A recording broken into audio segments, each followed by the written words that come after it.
Hi, I'm Daryl Classen. I'm a PGA teaching professional, and I would like to have you just give me a few minutes of your time. If you don't know me, it would really pay you to just spend a few minutes with me and get to know who I am and listen to what I have to say. 90% of all the golfers in the world slice the golf ball, and there's a good chance you may be in that 90% group. So I want to give you some information today. I'm going to share some things with you that could absolutely change your entire golfing career. Now, I don't care if you're 20 years old or if you're 70 years old. This is going to make a difference in how you go about striking the golf ball and what you do. I don't focus as much on the golf swing as I do golf shots. I've been teaching for 50 years. Students come and see me from literally all over the world, and they go away with a big smile on their face because they get their questions answered, and they become far more successful than they were. Now, I want you to don't confuse my words. I didn't say I turned them into golf pros, even though I've had a number of golf pros come to see me. I'm not famous. I don't have any famous pros. I have had it one time, but it doesn't matter. This isn't about me. This is about you. I came here today to help you and give you some information without which there's no way that any golfer in the world, that means you included, can ever really be successful at playing the game of golf. I'll guarantee you, you've never heard this information in this fashion, because I've been around this game for 60 years and been a golf pro for almost 50. And unfortunately, it just didn't share it a lot. Now, I'm not picking on anyone, not pointing any fingers. I don't know the reason for that. I'm self-taught. So I learned the game maybe differently than a lot of you, because you personally, than a lot of golfers did, you personally may have gone to golf pros and had a lot of lessons. I would just about guarantee that you probably never heard what I'm going to share with you, because I've got hundreds of friends who are golf pros, and I've never had any of them converse with me and tell me that they teach this information. In fact, most of them think I'm nuts. At the same time, my students all make good progress in improving the game and learn how to do their own thing with the golf ball. And a lot of other students that don't come here don't have that exact thing to say. Now, I have to be real careful, because I'm not saying there's anything wrong with anything that anyone does. I'm just going to tell you, though, right here and now, there is a better way. There's a better mousetrap, okay? And in golf, we've all been taught, all through the history of teaching the game and everything else, we've been taught that if you could develop a perfect golf swing, then you would be hitting great golf shots all the time. I have proven over and over and over with my students that is not true. Everybody in the world, whoever picks up a golf club, or if they don't pick up a golf club, everybody in the world was born with a perfect golf swing for them. There's no such thing as a perfect golf swing to start with. The reason I say that is because I've never really said this before in all the years of teaching, or not publicly like this, but in reality, we swing the club different ways. If I want to draw the ball, I swing it one way. If I want to fade the ball, I swing it another way. I can't use a draw release to draw the ball and expect the ball to go left to right for me as a right-hander. There has to be, something's got to change. It can't be the same all the time. So I don't teach a golf swing. I like to teach golf shots, because if you can understand how to make the golf ball do what you want it to do, then your golf swing will take care of itself. You'll end up with a very good golf swing if you can learn to make the ball do what you want to do. So I spend my time fixing golf shots, and as a result, the golf swings fix themselves. And all of my friends, those that I know in the business and have watched, they're all trying to fix a golf swing. In fact, I don't even mention anybody. Golfers in general are trying to get their golf swing fixed You know, people send me emails and things all the time, and they've got a clip of their golf swing and say, Daryl, well, take a look at my golf swing, and you know, what would it cost me for you to take a look at my golf swing? I write them back and say, I don't care about your golf swing. I don't look at golf swings. It doesn't matter to me. I could teach golf with a blindfold. Now that sounds kind of arrogant, but when you hear what I have to say and what I'm going to share with you, and if you'll listen with an open mind, it's going to change what you do. As I said a moment ago, no one in the world can be successful long term in this game without this information. They've got to have it. Years ago, and I will use this name because this man is no longer playing competitively, but now I'm not going to use his name. I won't do that because it's not important. He was a Masters winner. He won a British Open. And he came to a golf school where a friend of mine was attending.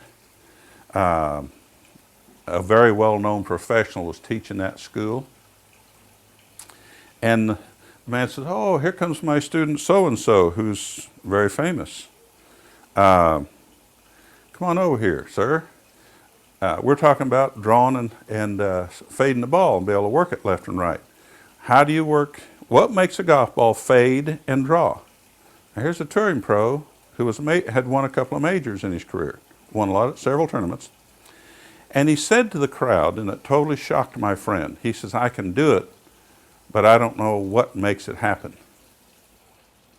Boy, that stuck with me, and now this is nearly 40 years ago. This is a long time ago, okay? So this is no one recent. I can do it, but I don't know what makes it happen.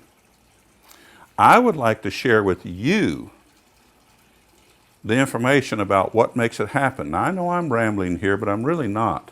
I want you to listen to what we're doing and what I'm talking about. There's one basic element of golf that we hardly ever hear about, and it's the thing that would make all of the difference in the world to you and your golf game. How you keep the golf ball where you can find it. In the 2013 U.S. Open, Phil Mickelson had a chance to win the thing the last day, except he couldn't keep the ball in the fairway. If he'd had the ball in the fairway instead of playing out of the rough, he may have shot even or 1 or 2 under for the day and won the U.S. Open in 2013 on a runaway. Here's what I'd like to share with you, okay? I'm going to tell you something right now, and I'm going to explain how it works for a little bit, then I'm going to ask you to do something if you're interested. I'm very different, very different. Like I said, I never had a teacher. I could have played tour level golf. I did play tour level, never went on tour. But this isn't about me. I'm not bragging on me. I'm telling you what you can learn to do. I was sitting in the physics. I started playing when I was 10. I sliced the ball. All I could do was slice, slice, slice. I was strong. I could hit the daylights out of a golf ball, but I sliced everything just like you do. I never had a lesson in my life, but I heard the golf pro at the club say, turn your left hand over. So I turned my left hand over. That didn't do any good. I read articles, and I did read articles in the newspaper and magazines about golf instruction. They said keep the back of your left hand flat at the top of the backswing. That'll take care of it. So I worked on doing that. Never did get very good at it. That didn't fix it. I still sliced everything. I couldn't keep a ball in the fairway. I grew up on a 9-hole golf course in a little bitty town here in California. A left-hander had built the course to go clockwise, to go counterclockwise around the property. At the very edge of the fairway where the rough would be cut nowadays, there was a fence and was out of bounds for 8 of the 9 holes. 8 of the 9 holes. Out of bounds right there. Now the whole golf course over here on the hook side is wide open. Well, he was a lefty. He sliced everything, so he was always slicing to the center of the golf course. I sliced everything out of bounds. My senior year of high school, I was 16 years old, sitting in a physics class, and the teacher said one day, we were talking about Bernoulli's principle. It's the thing that keeps an airplane in the air. It's how the air flows rapidly over the top of a wing when the airplane is moving forward, and how the wing is designed to create drag so the air can't get past the bottom side as fast as it goes over the top. So there's what they call drag or boiling motion on the underneath side. So for instance, gravity pushes down at 14 pounds per square inch. Now I know I'm going to say some things here, but I want you to listen. Don't turn this off if you want to learn how to keep the golf ball in the fairway, okay? Gravity pushes down at 14 pounds per square inch. If the air flowing over the top of that wing is going fast enough to divert that and knock it down to, I don't know, 8 or 9 or 10, it doesn't matter the number, because underneath the wing, if we can create what's called drag, so that the wing can't get past and it's hitting itself and building up, that pressure's got to go somewhere. If we can get that built up under the wing to, I don't know, 10, 12, 14, let's say we get 14 built up under there and have 12 on top, now we got more pressure pushing up than down. The wing's coming up and it's bolted the airplane, you got flight. This high school physics teacher then told me, I'm sitting in a class that told all of us, I heard it because it really rang a bell. He said, for instance, you take a ping pong ball. He said, you take that ping pong ball and you hit it like that and you create backward spin and it rises. He said that's because the backward spin is throwing air over the top and it's throwing it forward underneath. As it goes through the air, it's building resistance underneath and the air's going rapidly over the top. You have more pressure pushing up than you do down. The ball lifts. Okay. I played a lot of ping pong. I had a table in our basement from the time I was 4 or 5 years old. I was a pretty good ping pong player. I said, yeah, I know that. I know all about that, ping pong balls. You don't even have to be a good ping pong player to know that you can spin a ping pong ball and make it do all kinds of crazy stuff. But then he said something that got my attention. Huge. He said, now take a golf ball, for instance. He said a golf ball is much heavier than a ping pong ball, and it can't develop enough air pressure to create the lift unless you put dimples in it. The dimples act like little air scoops, and because they act like little air scoops, now we've got this tremendous amount of air flowing around this golf ball. We're throwing a lot of air off the top and a lot of air forward underneath. We've created Bernoulli's principle and we've got lift on the golf ball. He said, after all, now listen and don't miss this. This is the biggie I came to share with you for today, but I'm going to give you more next time. He said, after all, a golf ball is nothing more than a heavy ping pong ball. Oh, you got to be kidding. I thought this can't be that simple, but it is. My dad owned a ranch. We were in farming. As soon as school was out, man, I headed straight for home.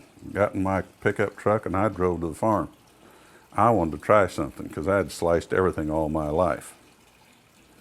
I threw, I don't know how many golf balls I threw out in the front lawn, hitting into the permanent pasture.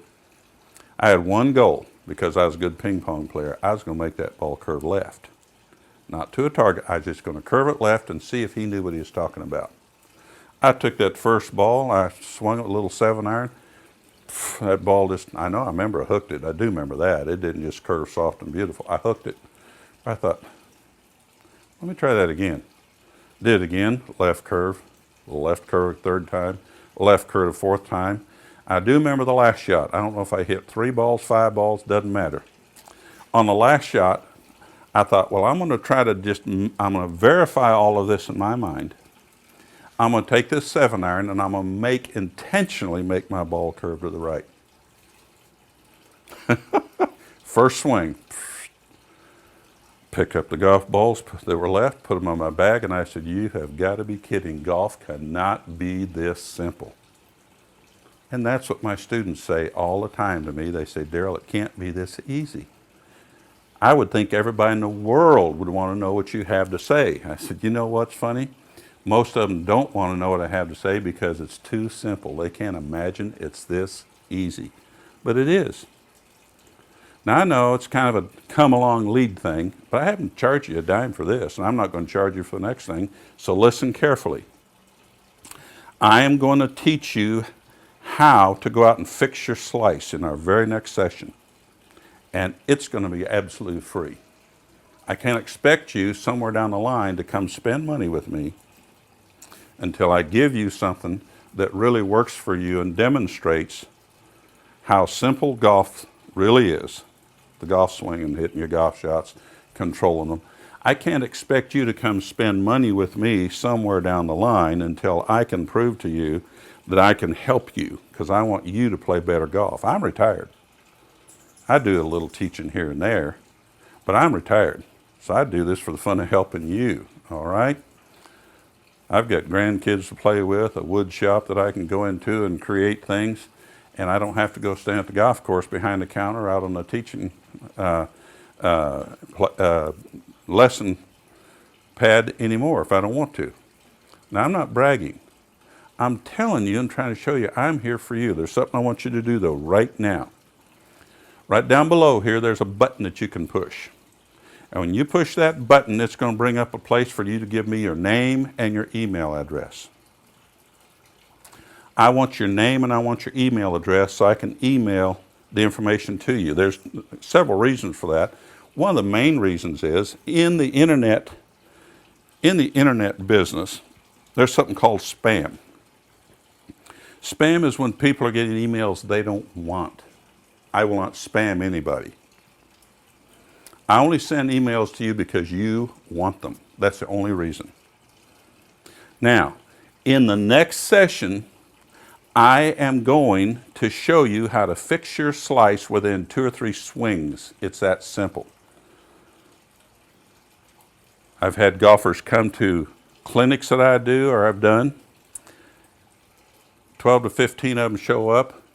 16 to 25 handicap level. All slicers, never hit a draw in their life, at least not on purpose. After a 2-hour session in the classroom, we go out to the driving range, and every one of them, without fail, within 2 to 3 swings, was hitting a draw. Every one of them. The eyes were like saucers, and they said, Daryl, I can't believe it. How come I've fought this for 25 years? How come no one told me this? I don't know the answer to that. I wouldn't even, let's don't even go there. But this is your opportunity. If you'll go down below and give me your name and your email address, then that tells me that you want to come to the next session and learn how to fix your slice once and for all. It has nothing to do with your golf swing. I'm going to show you how to stop. I'm going to show you what makes a slice, then show you how to stop slicing the golf ball. Absolutely free. There's no charge to you. Then you can take that out to the driving range and prove it to yourself, just like I did for myself. And then if you like that, you can come back and we're going to do some more stuff. All right? So that's all I'm going to bug you with today. Been here long enough now. And I didn't come to give you a lot of hassles or take up a lot of your time. But I want to tell you, golf is not as tough as they make it sound. It's way simpler than what you've been told. All we do in golf is we make a ball curve left or right, and we go chase it, make it do it again, chip, pitch, and putt, whatever we need, get the ball in the cup and go to the next hole. It's a pretty simple game. There's not a lot to it. There are some reasons why you struggled. It's because you didn't understand spin. The whole game is played with ball spin. Backward spin creates flight. Backward spin is not what is used to back the ball and suck it back on the green. When that happens, there are some very special conditions involved.